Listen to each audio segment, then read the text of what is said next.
పుదీనా పండుమిర్చి పచ్చడి. స్టవ్ పై కళాయి పెట్టి ఆయిల్ వేసి వేడైన తర్వాత పండుమిర్చిని వేసి వేయించుకోవాలి.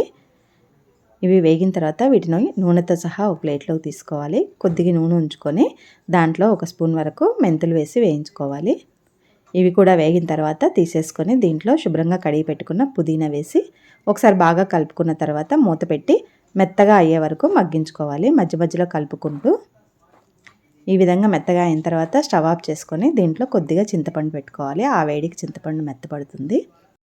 ఇప్పుడు రోట్లోకి వేయించుకున్న పండుమిర్చి, కొద్దిగా అల్లం, చింతపండు, ఉప్పు, పసుపు, వెల్లుల్లి రెబ్బలు, వేయించుకున్న మెంతులు అన్నీ వేసి మెత్తగా దంచుకోవాలి.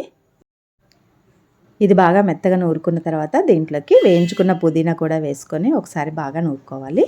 అంతేనండి, పుదీనా పచ్చడి రెడీ అయినట్టే. చాలా టేస్టీగా ఉంటుంది. దీంట్లో పోపు కూడా పెట్టుకోవాల్సిన అవసరం లేదు. ఒకసారి ట్రై చేయండి. నచ్చితే లైక్ చేయండి. Thank you.